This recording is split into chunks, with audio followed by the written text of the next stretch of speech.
AITA, my husband, wants me to change. So I'm posting here to make sure I'm not crazy. My husband and I have been married for 3 years, almost 4. We have a child together, almost 2 female. I have been with him through cancer, chemotherapy, his crazy, toxic mother, his 4 job changes, my extremely horrible pregnancy, a very traumatic birth and more chaos. When we met, I had just bought a home by myself in town. I loved living in town because I was raised in the country, where I barely had cell service and my closest friend was a 20-minute drive away. I have always said I'd never want to live in the country again. I have also said I never wanted farm animals again. I had them as a kid, and I never wanted that responsibility again. Well, 4 days ago, he started acting weird, like standoffish, didn't sit next to me at dinner, was super monosyllabic, just odd. So I pushed him until he finally told me what was wrong today. Apparently, we want different things, and he has no idea what we are even doing anymore. As you'd imagine, I was flabbergasted that this came out of nowhere.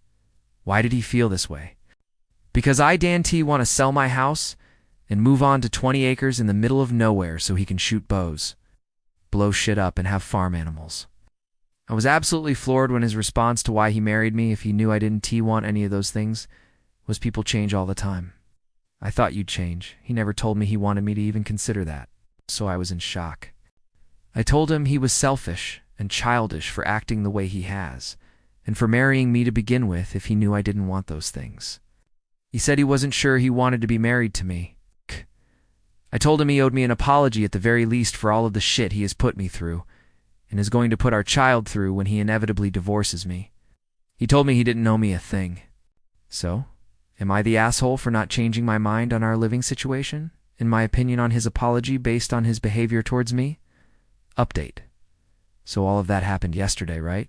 Well, we fought a lot and slept in separate rooms. I woke up this morning, still mad. He did too. I asked to look through his phone. He said no. I said the phone was in my name, and he could let me go through it, or I would shut it off. If he had nothing to hide, he had nothing to worry about.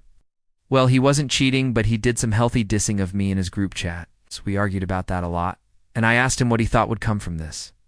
When I had ever taken away a hobby, or when I had ever told him no to something he wanted to do.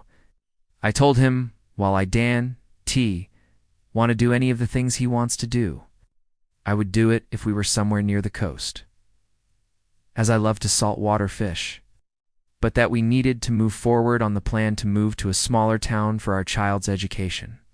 I then asked if he still thought I didn't deserve an apology after giving me anxiety for 4 days thinking I did something wrong and going through every interaction, making me have anxiety about where me and child were going to live, how my work would be affected, and how our child would be affected.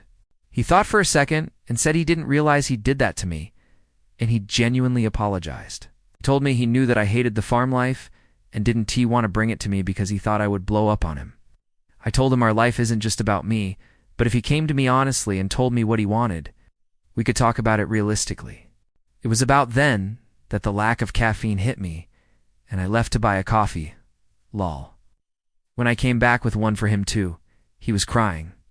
Said that he was so ashamed of himself for only thinking about his wants when I always thought about his. We had a true talk about how he broke my trust, and he would have to earn it back, because I couldn't believe he wouldn't change the script on me again. I also told him he needed to talk to a therapist because not communicating with me about his feelings and wants makes everything worse, that I wasn't his enemy or evil, and I'm typically willing to compromise. He agreed to the therapist, and without me asking, got in his group chat and apologized to them for talking about his wife that way, and said it was never appropriate. Now before y'all come for me, I didn't just instantly forgive him. We argued a lot, and I don't anticipate being right with him for a while. But for the sake of our kid, I think we should work together to be better. He came from a broken home and it messed him up terribly, and my parents taught constantly. We swore to break that cycle with our kid. He is going to try to be better at communicating with me, and I'm going to try to be more open to conversations. Also, P.S. We truly spoke about moving to somewhere in the country, and he agreed 20 acres was too much, and that he didn't really want to be in the middle of nowhere. He was just mad.